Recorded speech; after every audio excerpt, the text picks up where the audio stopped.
Ragnarok was Lupino's private nightclub, a den of drugs built into an old theater. I knew what waited inside: V-head junkies ready to explode in random acts of senseless violence, and Lupino's goon squad, the worst stone-cold killers this side of hell. Ragnarok was as inviting as a headache, flickering and flashing to a machine gun beat. The belly of the nightclub was a gothic theme park that began with bondage games and led to the nasty stuff from there. As subtle with its dark message as a cop-killer bullet through the heart, like father, like son, just like Jack Lupino.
The book had never been a better.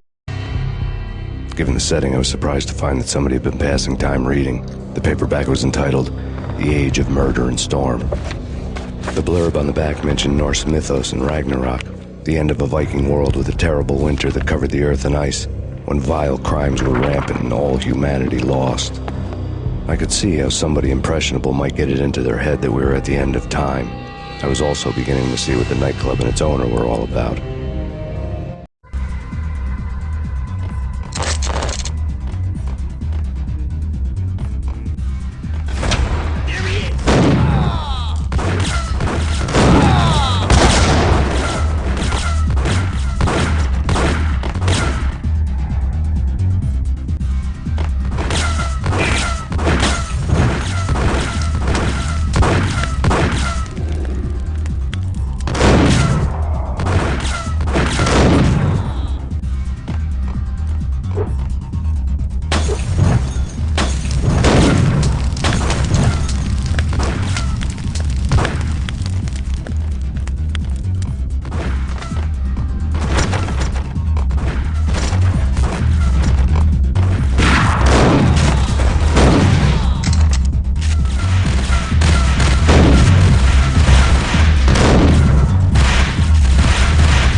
On the Occult had been piled on the table.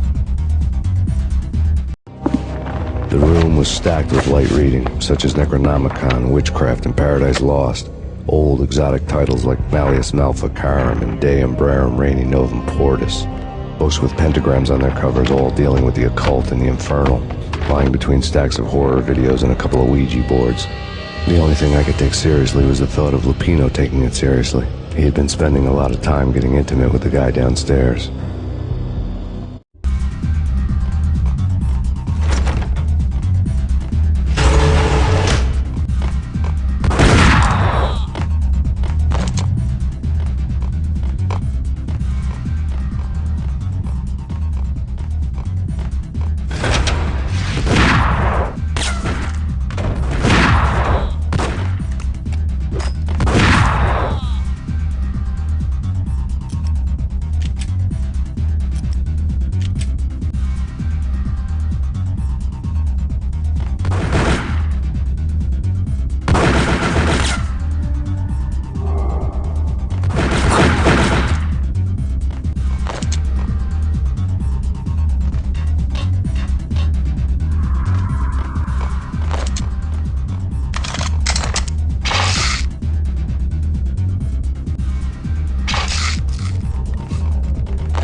The backstage area led to Lupino's inner sanctum. The hot air inside was like an invisible wall, thick with incense and something else, a sickly sweet smell that made you gag. This was the rotten core of the Big Apple. Lupino lurked somewhere ahead, like a spider at the center of his web, waiting. The vapors in the air started to make my head swim. Torn pieces of a letter lay scattered on the sofa.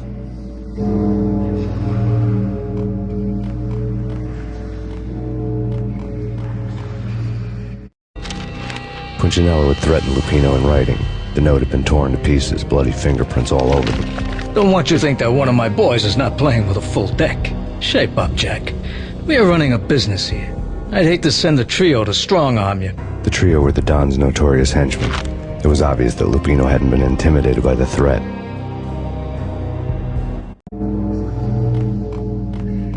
The flesh of fallen angels! Come to me all!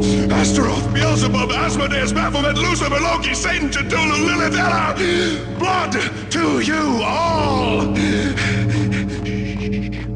Secret. Skin of reality. I've seen it. The corruption of flesh. Ow! I'm the wolf, yeah! I am the wolf! It's coming. You have come to the end of time. It's now! I will rise to her side. I don't need the words. I'm beyond the words.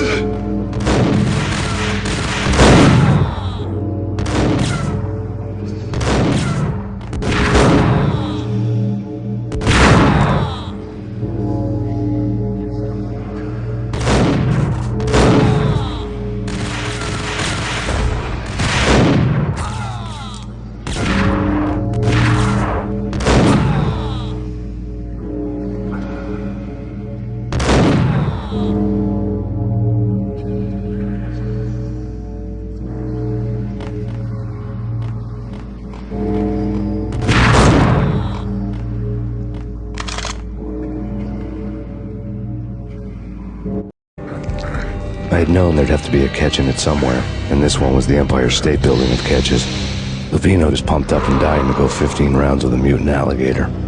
And then he started this spooky monkey talk, straight from a bad dream. Mine. I have tasted the flesh of fallen angels. I've tasted it down.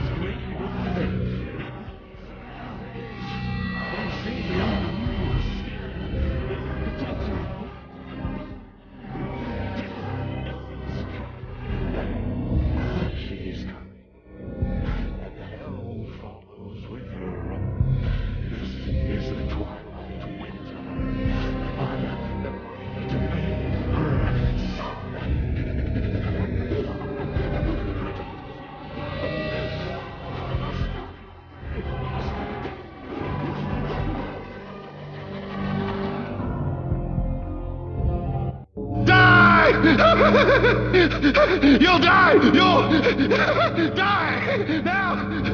All die! Ow!